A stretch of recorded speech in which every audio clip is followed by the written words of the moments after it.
누워서 침 뱉기라 인터넷에 글까지 쓰고 싶지 않았는데 남편은 제가 한 말이 기분 나쁘다고 화만 내고 있는 상태이고 이미 친구들에게도 다 얘기했지만 답이 없어 결혼 연차가 되시는 인생 선배님들의 의견과 조언을 구하고자 글을 씁니다. 연애 5년 하고 결혼한 지 2년이 조금 넘어서 3년 차이고 아이는 아직 없습니다. 시어머니가 치매이신데 이미 다 진행되셔서 지금은 그냥 숨만 쉬고 계시고 간병인 아주머니가 상주하시면서 돌봐드리고 있는 상태이십니다. 남편이 결혼하자고 했을 때 어머님 아프신 것과 보수적이라 저와 상극이신 아버님 때문에 결혼을 망설였습니다. 특히 아버님이 두려워서 더 고민했어요. 그럼에도 이 남자를 너무 사랑하니 결혼하고 이혼하는 한이 있더라도 혹시 잘 살 수도 있으니까 라는 생각으로 했습니다. 아니나 다를까 결혼하고 정말 많이 싸웠습니다.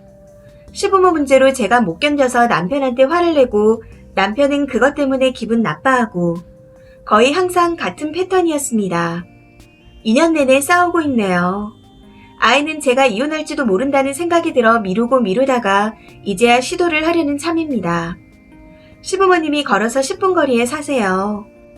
얼마 전 아침 7시쯤 자고 있는데 아버님이 남편한테 연락해서 간병인 아주머니가 응급실 가셔야 하니 대체 아주머니 오실 때까지 저에게 1시간만 집에 있어달라고 부탁을 하셨습니다. 이런 일이 몇 번 더 있었어요. 어머님 혼자 집에 둘 수가 없기 때문에 저를 부르시는 거죠. 저는 프리랜서이자 개인 사업자입니다. 일을 안 하는 게 아니라 스케줄이 좀 더 유연할 뿐인데 아버님과 남편은 9시에 출근해 저녁 퇴근이니 가끔 긴급 상황에 저를 소환하십니다. 그날도 1시간만 있다 가면 된다는 말과는 다르게 아주머님께서 늦게 오셔서 어머님 밥을 먹여드렸습니다. 참고로 입을 안 벌리셔서 밥 한 끼 드시는데 40-50분은 기본이에요. 식사를 다 마치고 난 후 대체하실 아주머니가 오시더니 목욕 시켜드려야 한다고 저보고 도와달라고 하시더군요. 어찌나 말씀을 잘하시던지 제가 집에 가려고 하는데 결국은 도와주게 만드시더라고요.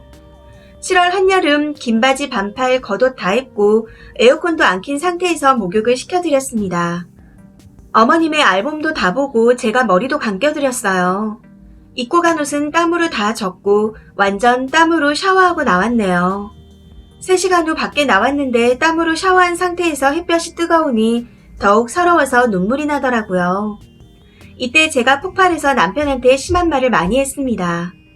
그리고 이번 일의 원인인 안마 얘기를 꺼내자면 어머님께서 움직이지 못하시니 몸 근육도 다 빠지시고 안 좋으세요. 마음이 아파서 제가 자주 다리 스트레칭도 해드리고 팔도 주물러드리고 했습니다. 시켜서 한 게 아니라 제가 원해서 먼저 한 거였죠. 제가 아기 힘이 굉장히 세서 다른 사람 안마 2시간을 해줘도 지치지 않으니 저한테는 힘든 일이 아니라서 해드렸습니다.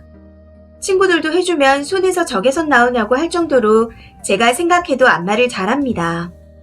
어디를 누를지 안다고 해야 하나? 그런데 그건 어디까지나 제가 해드리고 싶은 마음이 우러나와서 해드리는 거지 해달라고 시키면 하기 싫죠. 나름 친해지려고 노력한답시고 시작한 행동이 지금은 엄청 후회가 되네요. 원래 어머님만 해드렸었는데 얼마 전에 아버님께서 어깨 수술을 받으셔서 재활운동 중이시라 어깨를 한번 풀어드린 적이 있었습니다. 아버님께서 너무 놀라신 거죠. 돈 주고 전문 트레이너한테 받고 계신데 제가 더 잘한다고 하시더군요. 거기까진 좋았는데 저번에 또 식사하고 나서 제 앞에서 재활 운동기구를 꺼내서 운동을 하시더니 손가락이 아프다고 눌러달라 하시며 손을 들이미시더라고요. 그 손을 치우라고 쳐버릴 수는 없잖아요. 당황스러웠지만 몇 번 눌려드렸는데 아니 전문가보다 더 잘해. 티켓 끊어. 일에 5만 원 정도 받던데 주 2회 날짜 정해서 와서 해라. 하시는 겁니다. 전 속으로 당황했지만 겉으로는 웃으면서 넘어갔습니다. 그 뒤로 한동안 또 그 얘기를 하실까봐 시댁에는 안 찾아갔어요. 그런데 그날 남편이 나중에 집에 와서 여보가 그렇게 해주기만 한다면 나는 너무 좋을 것 같다. 그렇게 우리 아버지랑 친해질 수 있으면 너무 좋지. 라고 짓거렸습니다. 그때는 그냥 다 짜증나고 또 일이 바쁠 때라 정신없어서 아무 말도 안 했는데 나중에 시간이 지나고 친구들한테 이 얘기를 할 때마다 남편이 자기가 대신 안마해주겠다고 하면서 아버님을 말렸어야지 하고 얘기를 하는 겁니다. 그 말을 듣고 나니 왜 그때 바로 남편한테 지적을 안 했는지 후회가 되더라고요. 그래도 이미 지난 일이라 얘기 안 하고 넘어가려고 참고 있었는데 어제 남편 손을 마사지해주다 생각이 나서 못 참고 이야기를 꺼냈습니다. 마사지 자주 해주니까 무슨 제가 호구 같은데 제가 유일하게 잘해줄 수 있는 게 안 많아서 이거라도 많이 해주고 있습니다. 힘들지도 않고 남편도 시원해하기도 하고 같이 수다나 떨면서 좀 풀어줍니다. 아무튼 그래서 어제 자기 전에 얘기를 꺼냈다가 싸웠는데 다음 날인 오늘 남편 직장에 있을 때까지 카톡으로 얘기가 이어졌습니다. 어이없는 게 자기가 막지 않은 게 아니라고 하네요. 막은 적이 있다는 겁니다. 그보다도 훨씬 더 전에 남편이 혼자 아버님 뵈러 갔을 때 아버님이 저 불러서 어머니 안마 시키려고 하셔서 자기가 막았다는 거예요. 그래서 이 말을 듣고 어이를 상실해서 카톡으로 아버님 많이 아프시다. 정상이 아니시다. 라고 했습니다. 그랬더니 자기 부모님 욕한다고 개거품을 무네요. 기분 나쁠 말인 건 분명합니다만 정말 기괴하고 소름 돋고 꺼림직합니다. 더 심한 쌍욕을 하고 싶었지만 참았죠. 그러다가 이곳을 찾게 되었습니다. 사실 7월에 3시간 동안 어머니 목욕을 해드리고 난 후 제가 진짜 입에 담지도 못할 정도로 심한 말을 했거든요. 그래서 싸우고 이혼하려다가 제가 아무리 화나는 상황이어도 부모님 얘기할 땐 말 조심하겠다 하고 넘어갔었습니다. 아니 제가 성격이 지랄 맞다고 쳐도 정말로 전부 다 쌍욕이 나오는 상황 아닌가요? 제가 예민한 건가요? 저 예민한 사람 맞고 가끔 선을 넘는 사람인 것도 맞지만 정말 제가 처한 이 상황이 제가 유난이라 문제가 되는 건지 궁금합니다. 저는 엄마랑 친구처럼 다 이야기하는 사이여서 이것도 엄마가 화날까봐 말 안 하려 했지만 결국 얘기가 나왔어요. 엄마가 제 말을 듣고 시아버지 찾아가겠다고 하는 걸 겨우 말렸거든요. 제가 뭘 더 잘해보려고 노력해도 바뀌는 게 없겠죠. 제 친구들한테 얘기해도 차마 함부로 말하지 못하고 어떤 언니는 그래도 며느리 할 도리를 하면 나중에 다 고마워할 거다 라는 개소리를 하더군요. 아니 결혼하고 가족된 지 오래된 이후에 어머니가 아프신 것도 아니고 결혼하려고 처음 뵈었을 때 이미 다 진행되신 상태였습니다. 결혼하고 정말 치열하게 싸웠는데 이젠 다 지치고 귀찮고 그 와중에 아버님 이상한 소리 하시면 또 화나고 비위까지 상합니다. 뭘 더 어떻게 해야 할지 모르겠네요. 댓글입니다. 첫 번째 댓글. 애처럼 구는 시아버지에 가끔 간병 돌봐야 하는 시어머니. 중간에서 아무것도 안 하는 효자 남편까지. 결혼하기 전에 다 아셨고 살다가 정 아니면 이혼할 생각으로 결혼하셨다는데 조언이라 하면 이혼하라고 말할 수밖에 없어요. 두 번째 댓글. 이건 쓰니 탓이다. 아니 저렇게 노골적인 개판에 집구석인 남자랑 결혼까지 했어. 속인 것도 숨긴 것도 아니구만. 눈앞에서 싸는 거 보고도 찍어 먹어놓곤 똥만 난다 하면 어쩌나요.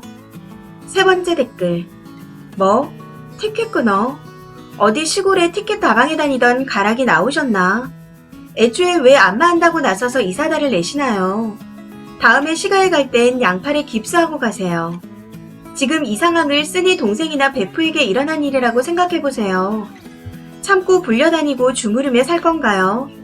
쓰니 어머니가 무료 안마사나 하라고 애주중지 길렀나요? 네 번째 댓글. 며느리한테 안마 받겠다는 시아버지가 정상입니까? 남편 하는 꼬라지하며 계속 그러고 살고 싶으세요? 지부모 욕한다고 지랄하는데 지금 쓰니 부모님은 쓰니가 이러고 사는 거 아세요? 쓰니 부모님 가슴에 목 박는 짓은 그만하고 사세요. 다섯 번째 댓글. 이 와중에 애 가지려고 시도하는 님도 웃기네요. 애 낳고 산후조리도 하기 전에 시어머니 시아버지 안마하러 와라 할 것 같은데. 여섯 번째 댓글. 며느리인 글쎄님이 시댁에서 바꿀 수 있는 것은 아무것도 없습니다. 생각하셔야 할 것은 참을 수 있는지 없는지 단 2가지 뿐입니다.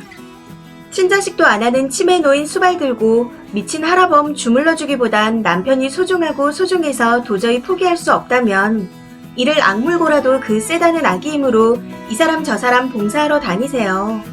해주면 고마워할 거라고. 정신 차리세요. 여기는 한국이고 당신은 며느리입니다. 고마워할 것 같아요. 그리고 아무리 고마워한들 그게 필요해요. 고마워하면 뭐가 나아져요? 치매 노인 모욕시키는 게 안 힘들어져요. 하라범 안마하는 게 기뻐져요. 내 눈치 보고 설설 기어라고 강요하는 미친놈 대하는 게 쉬워져요. 친부모는 택할 수 없지만 시부모는 아니에요.